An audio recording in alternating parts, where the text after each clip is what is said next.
Assalamu alaikum everyone, what is up? I hope you all are doing well, and this is noore jannat Meem, and today we're going to learn some words and phrases. So words and phrases আমাদের জন্য খুব important.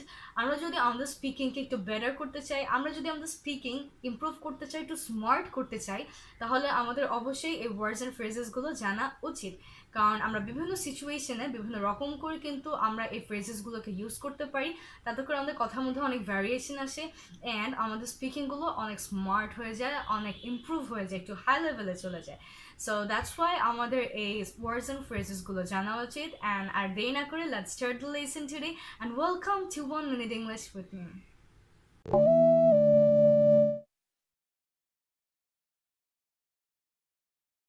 So the first one is someone's mind goes blank. Someone's mind goes blank. তার মানে হচ্ছে হঠাৎ করে কোনো কিছু ভুলে যাওয়া, কোনো কিছু মনে না পড়া। ফর এক্সাম্পল, এরকম অনেক সময় হয় যখন আমাদের টিচাররা আমাদেরকে কোনো কোয়েশ্চেন আস্ক করে, তখন আমরা ওটা আগে থেকে জানা থাকলেও দেখা যায় নার্ভাসনেসের কারণে ভুলে যাই, অ্যান্ড তখন আমাদের জিনিসটা মনে থাকে না। সো এটাকেই বলা হয় someone's mind goes blank. For example, whenever my teacher started asking me some questions, my mind went blank. তার মানে যখন আমার স্যার আমাকে কোনো কোয়েশ্চেন জিজ্ঞেস করছিলেন, তখন আমার কিছুই মনে ছিল না, আমি সবই ভুলে গিয়েছিলাম, and my mind just went blank. Next one is be in good hands or be in safe hands. So be in good hands or safe hands means হচ্ছে কারোর কাছে থাকা, কোনো ট্রাস্টওয়ার্দি কোনো পার্সনের কাছে থাকা, যাকে বিশ্বাস করা যায়, যার কাছে নিশ্চিন্তে কোনো কিছু রাখা যায় অথবা কাউকে রেখে আসা যায়, তাকে বলা হয় be in good hands or be in safe hands. For example, we can say don't worry your mother is in good hands. তার মানে তুমি চিন্তা করো না, তোমার মা যার কাছে আছে একদম সেখানে সেফ আছে, কোনো প্রবলেম হবে না, he or she is a trustworthy person. So এটাকে বলা হয় be in good hands or be in safe hands.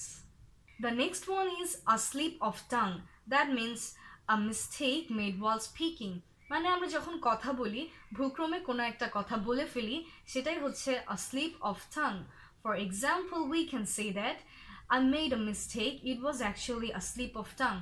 তার মানে আমি আসলে একটা ভুল করে ফেলেছি, অ্যান্ড এটা আসলে একটা স্লিপ অফ টাং ছিল, আমি ইচ্ছা করে বলতে চাইনি, এটা ভুলক্রমে বলে ফেলেছি। So this is called a slip of tongue. Next one is be my guest. So basically be my guest বলতে বোঝানো হয় আমরা অন্য কোনো একজনকে কোনো কিছু করার পারমিশন দিলাম, একদম পোলাইট একটা ওয়েতে পারমিশন দিলাম, সেটাকে বলা হয় B my guest. For example, যদি আমাদের কাছে আমাদের কোনো একটা ফ্রেন্ড কিছু চায়, ফর এক্সাম্পল আমার একটা ফ্রেন্ড আমার কাছ থেকে দুটো পেন চাইলো, অ্যান্ড সে বললো আমি কি তোমার পেনগুলো নিতে পারি, তো তখন আমি তাকে বললাম yeah sure, B my guest. That means তুমি অবশ্যই নিতে পারো, অ্যান্ড খুব পোলাইট ওয়েতে বললাম B my guest, that means তুমি এটা নিতে একদম ফ্রি ফিল করো অ্যান্ড একদম ইজি মাইন্ডে নিয়ে যাও, নো প্রবলেম। সো এরকম কোনো সিচুয়েশন বোঝাতে আমরা বলবো বি মাই গেস্ট, তার মানে তুমি নিশ্চিন্তে এটা নিতে পারো, কোনো সমস্যা নেই, be my guest. The next one is take something to heart. So take something to heart মানে হচ্ছে মনে কষ্ট পাওয়া, কারো কোনো কথায় বা কারো কোনো কাজে যদি কেউ কষ্ট পেয়ে থাকে, তখন সেটাকে বলা হয় take something to heart. For example, I can say that don't take it to heart, he was just joking. তার মানে তুমি মনে কষ্ট পেও না, সেটা শুধুমাত্র মজা করে বলছিল, সিরিয়াসলি বলেনি, সো তুমি এটা নিয়ে কষ্ট পেও না, don't take it to heart. The next one is like a cat on hot bricks. So like a cat on hot bricks মানে হচ্ছে খুব বেশি নার্ভাস হয়ে যাওয়া, কোনো কারণে খুবই অতিরিক্ত লেভেলে নার্ভাস হয়ে গেলে তখন আমরা সেটাকে বলি like a cat on hot bricks. So example দিয়ে বলা যায়, যখন আমি আমার টিচারদের সামনে যাই আমার খুব বেশি নার্ভাস লাগে, that means whenever I go in front of my teachers I feel like a cat on hot bricks. So this is called a cat on hot bricks, যার মানে হচ্ছে অতিরিক্ত নার্ভাস ফিল করা। Next one is on a Wim. So on a Wim মানে হুট করে কোনো কিছু করে ফেলা, কোনো প্রি প্ল্যান ছাড়া জাস্ট ইচ্ছা হলো করে ফেললাম, এই টাইপের কোনো কিছু বলাকেই বলা হয় on a Wim. For example, I can say that I want to the market on a Wim. তার মানে আমি আসলে কোনো প্ল্যানিং ছাড়াই মার্কেটে গিয়েছিলাম, আমার এটা কোনো প্ল্যান ছিল না, আগে থেকে আমি ভাবিনি যে আমি যাবো, জাস্ট আমার মনে হলো এই জন্য আমি চলে গেলাম। সো এটাকে বলা হয় on a whim, that means to do something suddenly without any plan. Next one is to age like a fine wine. So to age like a fine wine এর মানে হচ্ছে সময়ের সাথে সাথে ইমপ্রুভ হওয়া, টাইম টু টাইম কোনো কিছুর improvement হওয়া, সেটাকে বলা হয় to age like a fine wine. For example, I can say that my best friend is really aging like a fine wine. তার মানে আমার বেস্ট ফ্রেন্ড আস্তে আস্তে টাইমের সাথে অনেক ইমপ্রুভ করছে, অনেক ভালো কোয়ালিটি গ্যাদার করছে। So she is aging like a fine wine. And next one is a labor of love.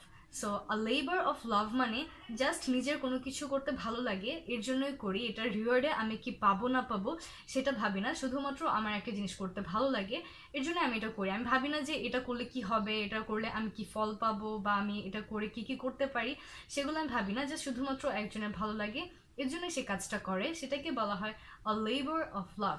For example, I do crafting and this is my labor of love. তার মানে আমি crafting করি and এটা আমার labour of লাভ, তার মানে এটা করতে আমি ভালোবাসি অ্যান্ড সো এটা আমি করি। আমি কিছু ভাবি না যে ক্রাফটিং করলে আমার কি হবে, আমি এটা থেকে কি রেজাল্ট পাবো, শুধুমাত্রই আমার ভালো লাগে এর জন্য আমি ক্রাফটিং করি।